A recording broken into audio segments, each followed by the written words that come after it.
Louie Belmonte joins me here today, and you could find what he's up to by going to Amazon and looking for his books. So head over to Amazon and look for the Street Dog series. And I have his name scrolling on the screen right now. So it's Louis Belmonte. And I'm going to have that as a clickable link in the show notes. So it's easy for them to find your books, Louis. Thank you. Can you give us some insight? What made you write so many books? I do it for giggles. I consider myself the luckiest of human beings. I found a way to make a living that I like so much. I do it in my old age for fun, and I write for fun. It's interesting to go through what I went through for the last 57 years in the commercial real estate business. And I made a whole lot of mistakes, and I write about them and hope somebody will learn something from my experience.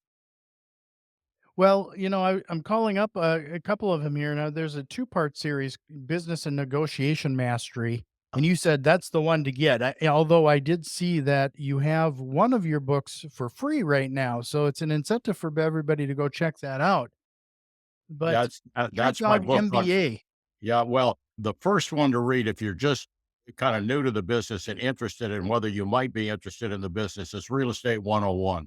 And that one, I go through all the various kinds of real estate. I start out with how to go about buying a house, and then apartments and industrial and retail and office. I don't know much about hotels or resort property, so I don't write about that, but I've worked every other kind of real estate. So I talk about kind of the essence of those businesses so people will get an idea if they're interested in the business at all and what point they might want to enter the business. And then a Street Dog MBA is basically lessons learned throughout a career in business and in life, stuff that's happened to me, mistakes I've made. And so I tell a story and then try and extract a lesson from that story. And then the book on negotiating is just techniques for negotiating. And what I'm trying to teach is the notion that your best weapon in any negotiation is indifference. Try and enter any negotiation, not caring whether the deal makes or not. If it's going to work for you, fine. If it isn't going to work from you, get up, shake hands, wave goodbye, leave the room. Don't worry about it. And you should always work your situation such that you are indifferent to the outcome so you can negotiate fearlessly. The concept I'm trying to teach is that if you're a manager of a team or a business, you are a servant, not a master. And if you serve the organization, then your rewards will come, but they come second. First, you're the servant, and then you get the reward. If you try and be the boss and push people around, you're not going to get the level of cooperation you need to get superior performance. So that's kind of a summary of what I'm selling. Well, with your history and being a veteran in the investing game, can you start things off by talking a little bit about, let's say somebody's listening to this and they're considering getting into real estate investing the first time. Do you suggest people start at that single family home like most people do? And the multifamily is typically aspirational. I would say the first thing is you need to make an analysis of yourself. You know, what are you good at? Where is your wheelhouse? Where are your interests? Where are your phobias? If the idea of unplugging a toilet or standing on the doorstep to collect rent or going to court to get an eviction order or standing there with the sheriff to change the lock you find abhorrent, don't get into the business. It's muddy. Then if you decide, okay, I maybe want to try real estate, then you got to decide what kind of real estate do you want to get your hands on. I mean, I believe that anybody, even at the highest level, even if you're running a sovereign wealth fund allocating money to real estate, you ought to wallow in the bricks and sticks at least a little bit so you know what you're investing in. But once you decide, yeah, I want to get in real estate, you decide, okay, well, what am I good at? If you're really good at analytics, maybe you want to work the investment side. Maybe you want to invest in REITs. Uh, uh, maybe you want to find a partner and back them. Or if you're handy with your hands and don't mind wallowing in the mud and unplugging a toilet, then buy a rent house or a duplex and get started and learn the business and get somebody to help you with the finance side. Or if you're really good at analytics, maybe you partner up with a handyman type and you get the loan and let them do the hammering, but first find out about you. then find out about where you might fit into the real estate universe, because there's all kinds of different skill sets. And as an example, I used to do a lot of training for commercial real estate brokers. And I said, the one thing you never want to do is get on the other side of the table. It's a different mindset. So brokers are high in what the shrinks call socialization. They believe in the rules. Developers like me are very low in socialization. So the last time I took a test on the subject, I scored 2.5 standard deviations below the norm. The average prisoner is only 1.5 standard deviations below the norm. So a salesman should never be a developer, and I could never make a living selling. So you need to first know yourself, and then decide whether you want to get into real estate, and then decide where your skill set fits in the real estate universe. That's kind of interesting. You'll look for ways in which to break the rules if you can, and even up to, is it worthwhile to pay the fine? Time, don't do the crime. And if you can do the time, then go ahead and do the crime. And it ain't like I'm ever going to stand up in front of a neighborhood group and be loved. If you're someone who craves love, don't be a developer. Because, I mean, if you look at televised crime shows and there's a developer as part of the cast, that's always the murderer. You can't want to be loved and be a developer. And you can't want to be loved and be a landlord. You're there to collect the rent. So you mentioned doing this honest self-assessment. That reminds me, my wife and I, we took personality tests a number of years ago to kind of assess what we would best Yeah. suited for career-wise. And it actually was helpful to have her sit there next to me to keep me honest, because Yeah. you sometimes answer those things the way you hope you are instead of Yeah, the way you yeah, no, actually no. are. When you take the test, try and be as and quite often the tests are designed to catch you lying anyway, but I'm a big believer. When I was employing a lot of people, I used psychological testing all the time. I had a consulting contract with an industrial psychologist to help me to find people that and one of the things I say in the management book is you're looking for the number six wrench. You're not looking for a superior human being. You're looking for a human being who has the skill set for the job that you need doing.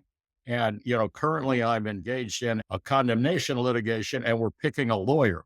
We're trying to pick the lawyer who's going to be appealing to the jury, but has a lot of experience doing the kind of condemnation lawsuit that we're engaged in order to, number one, win the case, and number two, maximize our award.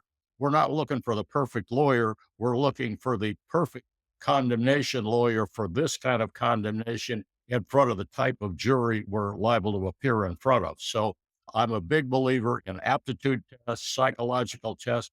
None of them are perfect, but if you take a whole lot of them, you get a picture of what you're like. And all of us think we know what we're like, and we're all full of BS. We are deluded about ourselves, usually on the optimist side, although some people are self deprecating. But the point is to get something objective, not what you think, which isn't usually all that accurate. So you mentioned this condemnation case. Do you mind sharing that? What's going on, and what are your goals there? Well, we own a low-income apartment complex where the transit authority is proposing to dig a tunnel under our building. They want to give us a very small amount of money and say, we're not going to be any problem. The issue is we have to sign an agreement saying we will never put any more weight on the ground than is already there. So that prohibits us from ever building. And our current building is 3 stories, about 40 feet in the air. Our zoning actually calls for a height limit of 110 feet. And we're within a few blocks of what eventually will be one of the biggest transit centers on earth. So at some point in the future, my son or my partner's grandchildren will be able to build up, but for this easement. So what we're saying is you need to pay us for the loss of value, because we will not be able to put any more pounds per square foot on the ground when you build this tunnel underneath us. It's a very complicated issue, and we need somebody that can put that notion of value across to a jury. Yeah, you're playing at such a different level when it comes to some of this stuff that I don't think that type of. And it didn't occur to me when I did my first deal, I assure you. So, the example I like to use is, let's say you're playing blackjack in Las Vegas, which is a losing game ultimately, but let's say you're trying to stay alive for a few more hours. If the dealer has a 5 showing, don't take a hit. Let them bust. If the dealer has a face card showing and you got a 15, you better take a hit. So that's a fairly easy odds bet. If you're betting $10, it's fairly easy to hit the 15. If you're betting $10,000, it's really hard to hit the 15 unless you've been doing it for 20 years. And then the odds are the odds. And so you're not frightened. I've done very big deals, but I started out doing very little deals. Adding zeros doesn't change the rules. It just changes your ability to apply the rules in a more stressful situation. If you are used to it, and you're in the big leagues, you're not stressed because you're used to being there. I've been in a lot of very big time negotiations, even with my own money. And I'm usually not stressed because I have some vision of where I'm trying to go. And if I can get there, fine. If I can't, that's okay too. But what I've done deals from buying 2 unit buildings for $8,000 and selling a duplex in Corning, California for $7,000 to doing $100 million deals high above Wall Street in fishbowl conference rooms full of $1,000 an hour lawyers. It's the same damn deal. It's just whether you get used to it or not. Hmm. We get. Absolutely. No question. It's all about mindset. And that's what I'm trying to teach in the negotiation book. The mindset is indifference. You assess the leverage that each side has, and then you ignore the bluster, ignore the posturing, figure out what it is that you need. If you can get what you need out of the room and a little of what you'd like, if you can get the cake and a little bit of frosting, just get up and leave and tell the other side they won. Who cares? All I need is what I need. And if I can't get what I need, what am I doing there? Mhm. It's interesting that regarding this indifference because this is something my business partner and we've talked about quite often. It is usually the properties that we could care less whether we get or not are the ones we usually get. Absolutely. I mean, it's all about fear. So I used to tell brokers every time you make a commission, set aside 10 or 15% and put it in AAA munis or treasury bills. And when you have enough money invested that it produces income enough for you to make your house payment and your car payment and keep your kid in school, then you can sell without fear. And you can decide which customers you want to work with, and if someone is screwing with you or they're just unpleasant or you don't think there's a window there, just walk away because I can spot a broker who's afraid at 40 feet and I don't believe a word they say. I want people who will tell me the truth. And if you tell me the truth, I trust you. And if you don't, I don't trust you. So you're attempting to deal in every situation without fear. And if you don't care whether you make the deal or not, there's no fear involved. If you need to make the deal, on the other hand, you're screwed and I'll see you coming. And that gives me extra leverage. I'll just sit there and wait till you come to my position because I know you will. Mhm. That's something that is interesting too, is that eventually you start to get comfortable with the uncomfortable, where you are willing Absolutely. to just sit there and be quiet and let them come to you. Absolutely. Or tell jokes or thumb your nose or whatever. But getting beyond fear is the huge, huge thing in any negotiating situation or even any management situation. If you work for me and you've done something wrong, if your heart was in the right place, I can say, let's correct the mistake. If you're screwing with me, I'll fire your ass. And, just nothing in between. Because if I'm dealing without fear, and what do I say to myself? Well, what happens to me if I fire this guy? Well, there's somebody else out there who will be happy to work for the compensation I'm offered. And, that's the way it is. I ain't going to worry about it. Come on down. So, Louis, I'm going to ask you. We're kind of doing this a little backwards, but I'm going to ask you here in a moment how you found your way into this, because I'm sure that there's must be even a story involved there. Yeah. But I before got a we do, story I for want to everything. direct everybody to your books again. It's Louis Belmonte on Amazon. Yeah. Look for the Street Dog series. I'm going to make sure that's a clickable link in the show notes. If you found some value in what we're talking about so far, do us a quick favor, share this with one of your investor friends. If you're watching us on YouTube, give us a quick like and subscribe. Great. So, Louis, I'm sure you've shared this story a million times over, but I'm just curious. Did you start in real estate, or how did you find your way to it? Well, my father graduated from high school in about 1922 and homesteaded some land in a valley outside of Yerington, Nevada, and built a little dairy farm, and then ended up also growing potatoes. And in 1929, the local bank went broke, foreclosed on his land, and wiped out his savings. And he hitchhiked out of town, leaving a trainload of potatoes on the siding with a ad in the newspaper saying, "Anybody wanting free potatoes, please go get some." And ended up going back to college, working his way through the University of Nevada, Reno as a bootlegger, and ended up working for the Soil Conservation Service in the Department of Agriculture.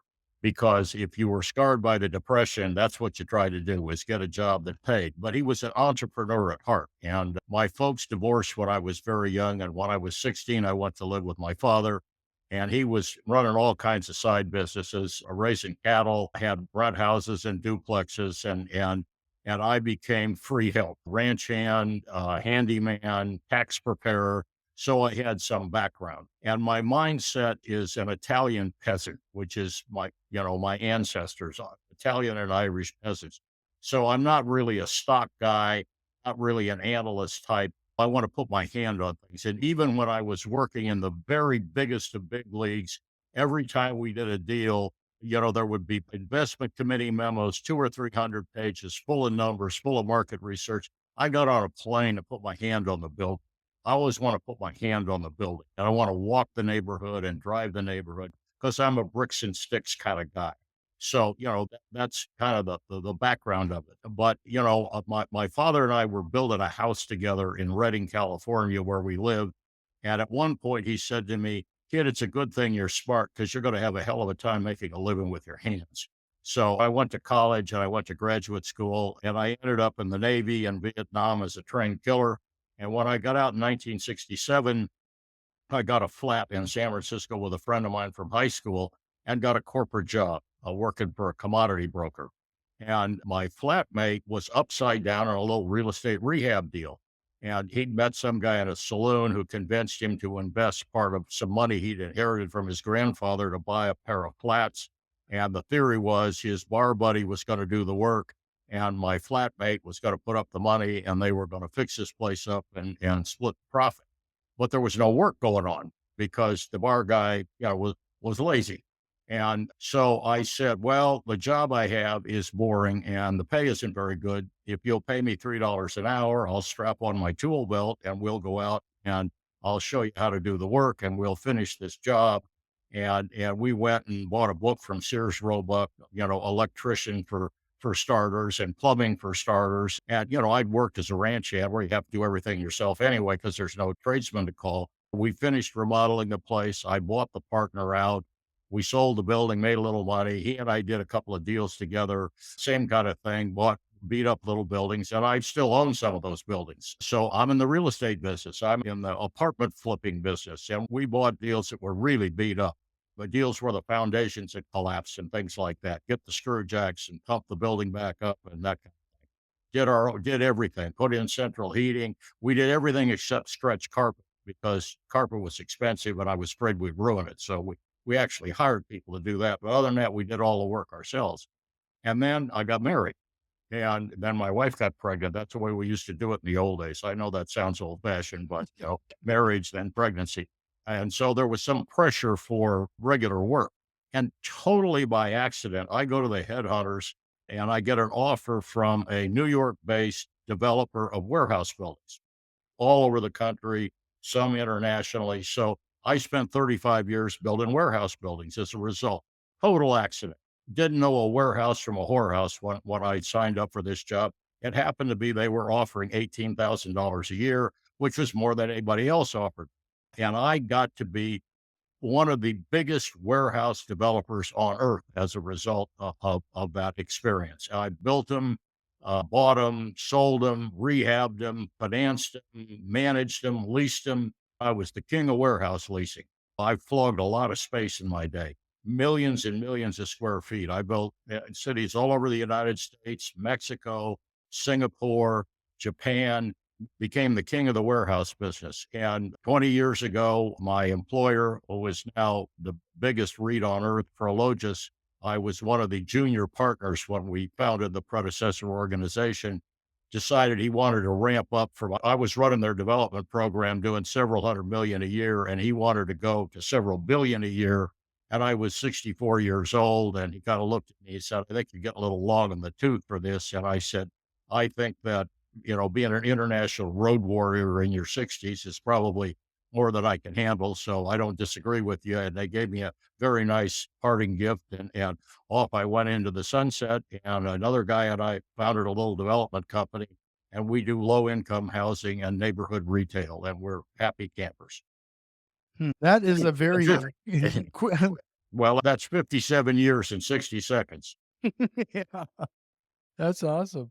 I appreciate you going through all of that. Every time you make a change like that, I mentioned earlier that a lot of people who start in real estate investing, they start with the single family homes, and then a lot of things are aspirational, whether it's commercial property or multifamily. In hindsight, would you say that is it just as easy to invest in multifamily or larger deals as it is in a small single family house? The same rules apply. You got to delve into a market deeply so you understand where all the bones are buried. You got to buy right. You got to manage aggressively. You got to sell when it's frothy. Nothing has changed. The smallest deal I ever did was a 2 unit building in San Francisco, $8,000 for 2 units. My share of the down payment I financed on an American Express card loan. I've done some pissant little deals. And as I say, I've also done $100 million deals. The same rules apply.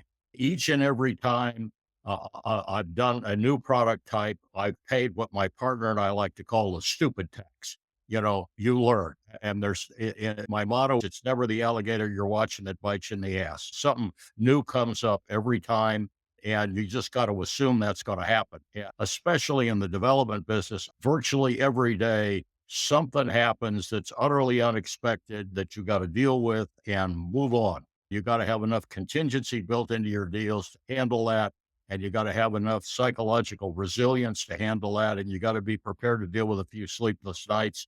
But it's the same principles. And I found out over the years that I belong in the low end of any market. So all of my rentals are working class rentals. I don't do luxury. The only deals I've ever done have never made any money. I hate office space. There's way too much decor and way too many office managers and way too much turnover cost. Never made any money in office buildings. So I stay in the shallow end of the gene pool because that's where I belong. And that's what I found over the years. I've also found that if I'm doing something new, I try and find experts to assist me or experts to partner with because I don't assume that I know anything. Just because I know A, don't mean I know squat about B. And I'm going to have to learn B just like I learned A by getting my ass kicked on a regular basis. How long did it take you to learn that lesson, to seek out those Oh, expertise? 15, 20 years probably. Who knows? Maybe a little at a time. Let me count the scars. It seems like we really wanna keep the reins on a lot of things, and sometimes it's best to seek out some advice and help. Oh, absolutely. I'm a very big believer in asking for help.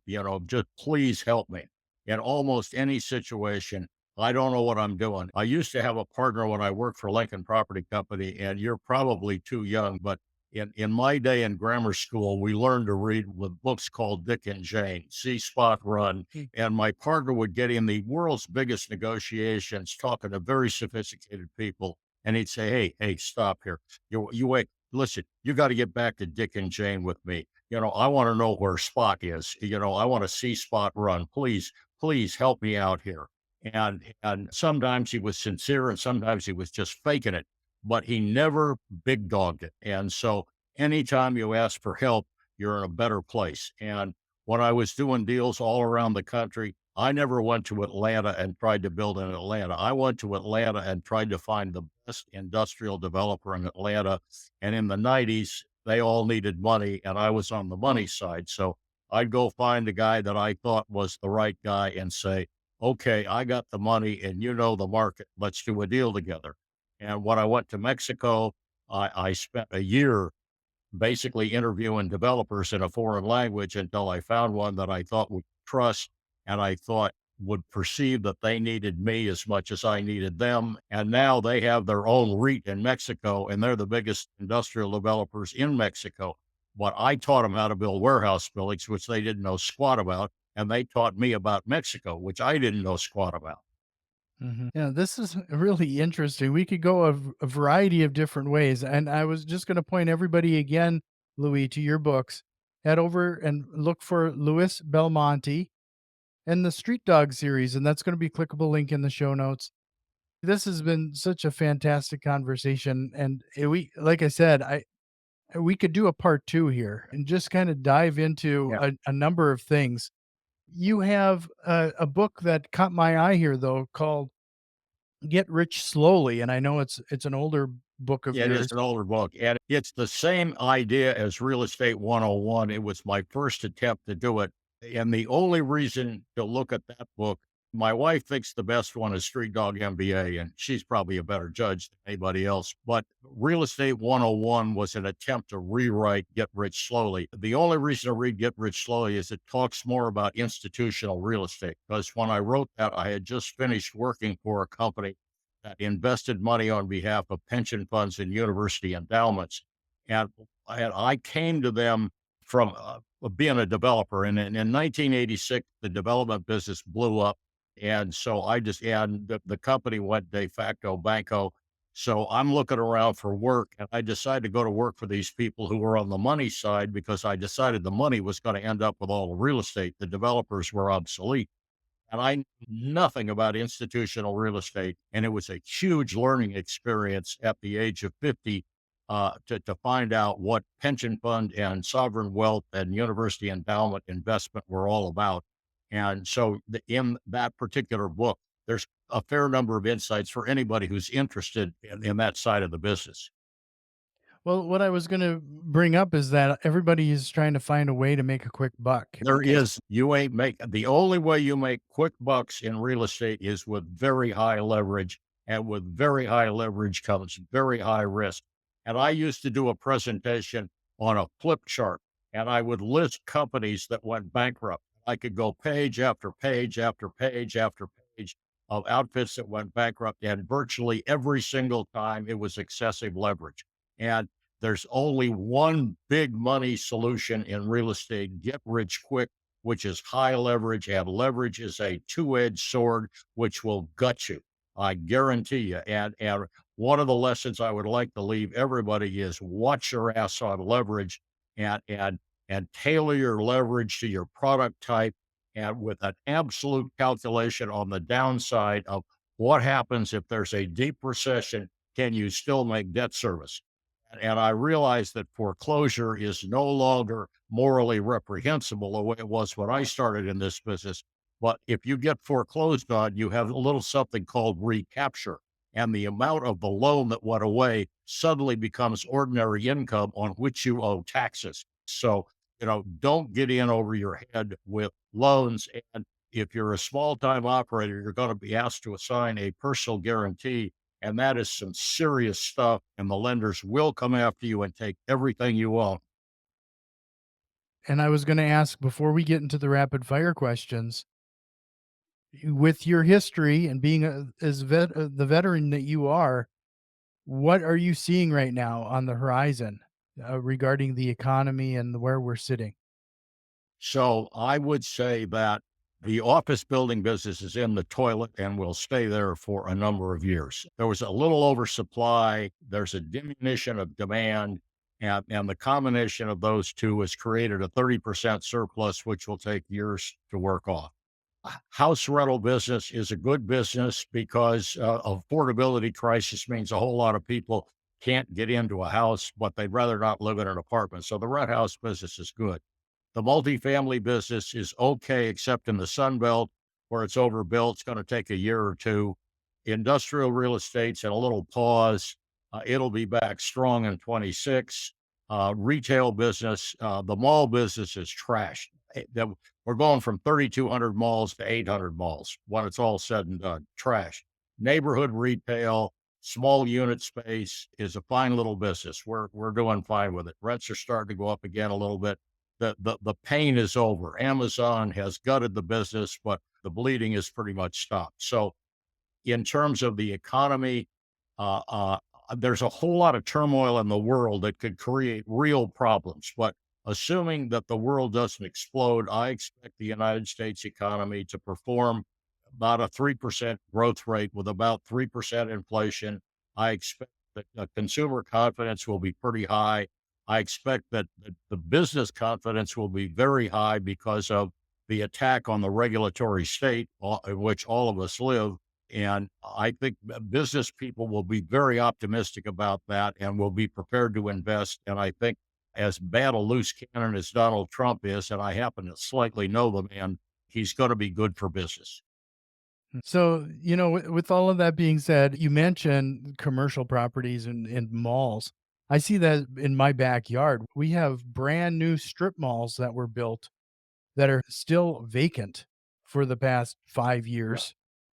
And Well, it seems like if somebody can come up with a way to reuse those properties, I think there's potential there, but I've yet to think of a way to leverage those. there are other uses for them. I mean, I've had some bad properties where you put the county welfare department in them or the public library, or a friend of mine built a mall in Hawaii that's now a university campus. So you have to be a little creative, but there are things you can do. And there's actually a guy in New York that's going around buying regional malls and doing various things with them. So, there's things you can do with almost any property if you can buy it at the right price. And I've had an opportunity to buy into office deals where people are going to make a ton of money, but it's going to take 7 years. And next week I'm 84 years old, so I didn't invest. But people are going to make money buying office buildings at 20 cents on the dollar.